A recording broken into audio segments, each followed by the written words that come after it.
स्नेहा का सपना था कि उसे कोई बहुत ज्यादा समझदार और स्मार्ट पढ़ा लिखा लड़का मिले। लेकिन कहते हैं ना, जो भाग्य में होता है होता वही है। देख, मैं साफ कह रही हूँ, लड़की के बाप के पास भर भर के पैसा है। अरे एक बार लड़की ने तुझे पसंद कर लिया तो समझ के पैसे की तो नदियां भर जाएंगी, लेकिन फिर भी तेरी प्यास नहीं बुझेगी बेटा। अरे माँ, फ्रिज में मैंने 2 बोतल पानी की रखी है, और कैसे प्यास बुझेगी? अरे 5वीं फेल, मैं बात कर रही हूँ पैसों की प्यास की। तू गवाह नहीं समझेगा इस बात को। बस तुझसे लोगों की नौकरी करवा लो।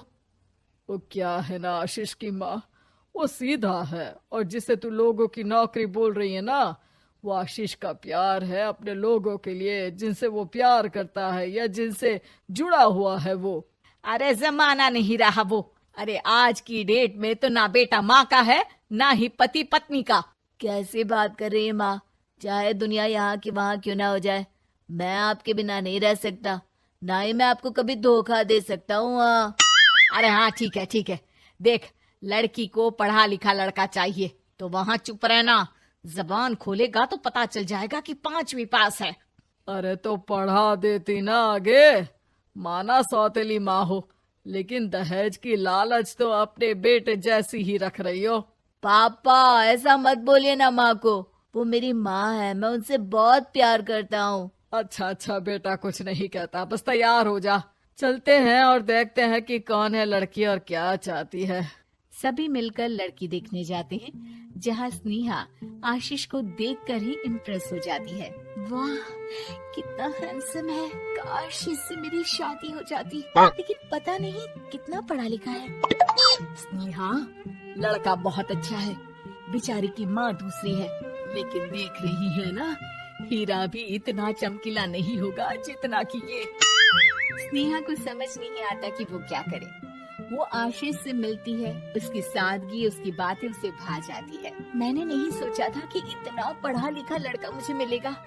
मैं शादी करने के लिए तैयार हूँ। और फिर स्नेहा और आशीष की शादी हो जाती है।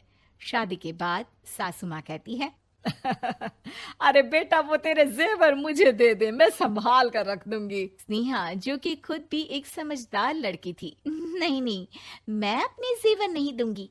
उसके लिए तो मैंने पहले ही लॉकर खुलवा लिया था माँ जी। ये मेरी कुछ आर्टिफिशियल ज्वेलरी है, इसे रख लीजिए। वैसे मेरी अलमारी में जगह नहीं है ना। सास बेचारी नई नई बहू से क्या उलझती। सुनिए जी, मैंने आपके लिए खाना और नाश्ता बना दिया है। ऑफिस कब जाना है? कौन से ऑफिस ने? मैं तो घर का सारा काम करता हूँ। हाँ, क्या बात कर रहे हैं? इतना पढ़ लिख कर आप घर का काम क्यों करते हैं? कितना पढ़ लिख कर? मैंने तो सिर्फ 5वीं तक पढ़ाई की है। तभी वहाँ सास आ जाती है। अरे 5वीं तक भी पढ़ लिया तो समझो मेरी कृपा से, वरना तो जो इसके लक्षण थे ना, क्या बताना। अच्छा आशीष, जरा बाहर जा और भाग कर टूथपेस्ट लेकर आ।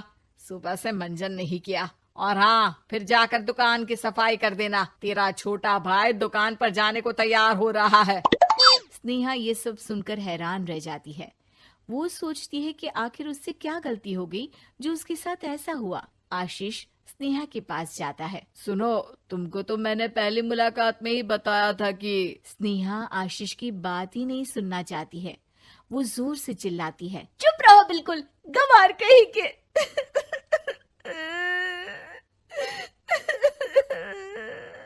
कितना बड़ा धोखा हो गया मेरे साथ। अब मैं इस घर में नहीं रह सकती।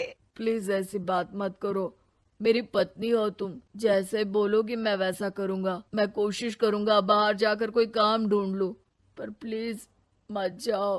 चुप रहो गंवार कहीं के, मैं तुम्हारे जैसी की बीवी हो ही नहीं सकती। आशीष स्नेहा को लाख समझाने की कोशिश करता है, लेकिन वो अपने मायके चली जाती है। माँ चलिए ना, स्नेहा को मना कर लेकर आते हैं। अरे जाओ, बनाने जाए मेरी जूती।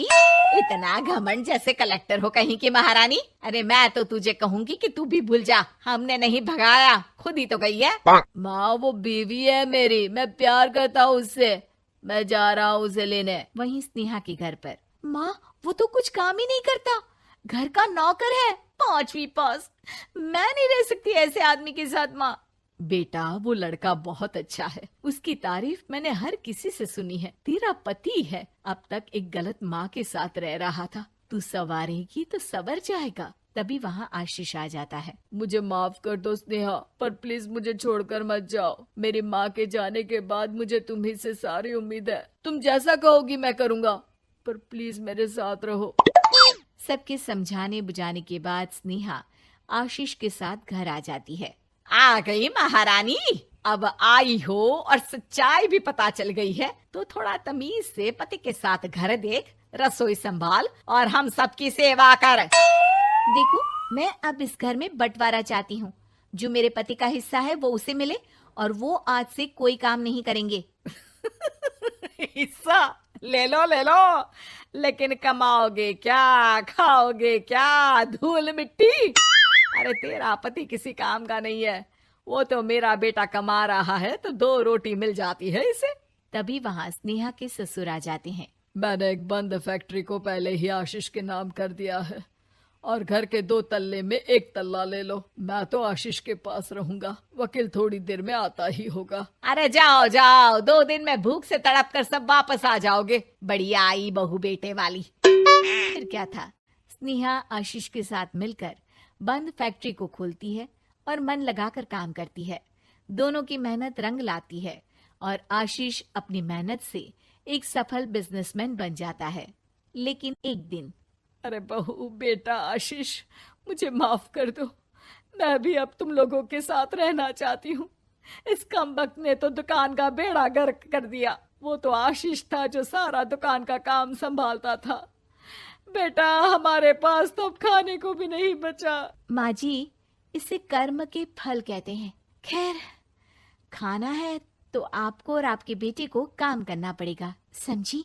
हे भगवान, अब ये दिन आ गए हैं कि बहू के साथ रहने के लिए मुझे काम करना पड़ेगा। बेटा आशीष, तू ही समझाना अपनी बीवी को। पता है ना मैंने तुझे कितने प्यार से पाला है।